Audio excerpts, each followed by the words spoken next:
Audio presents the unabridged recording of 1-1 by Ruth Doan Macdougall, performed by Amy McFadden.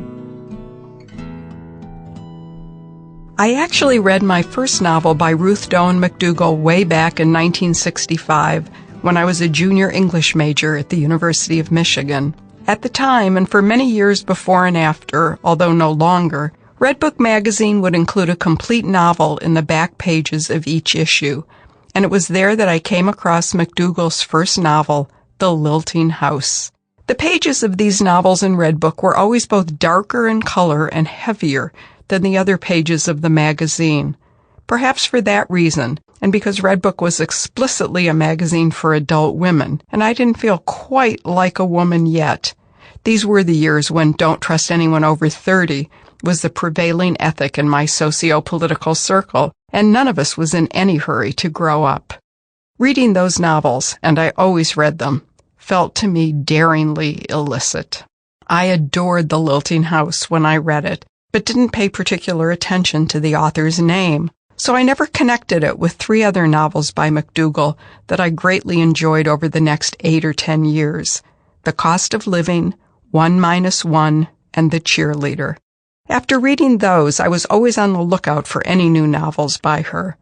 I especially hoped, as I'm sure all of us who read the story of Henrietta Snowy Snow in The Cheerleader did, for a sequel to that particular book.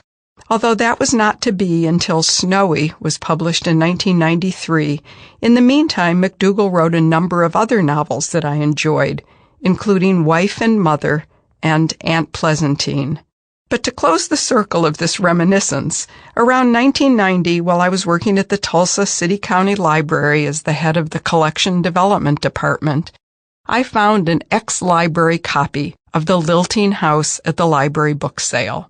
Remembering how much I had enjoyed it, I purchased it and then discovered, to my pleased amazement, that it was written by one of my now favorite writers, Ruth Doan Macdougall. I was so thrilled to connect The Lilting House with some of my current favorites that I went on a reference search for her address, no small feat in those days, and wrote her a fan letter. I hadn't written to a writer since I was 12 or 13 years old and sent a poem of mine, inspired by his novel Street Rod, to Henry Gregor Felsen. So when I was thinking about what novels I'd like to include in the Booklust Rediscoveries series, it was almost a foregone conclusion that at least one of them. Sample complete. Ready to continue?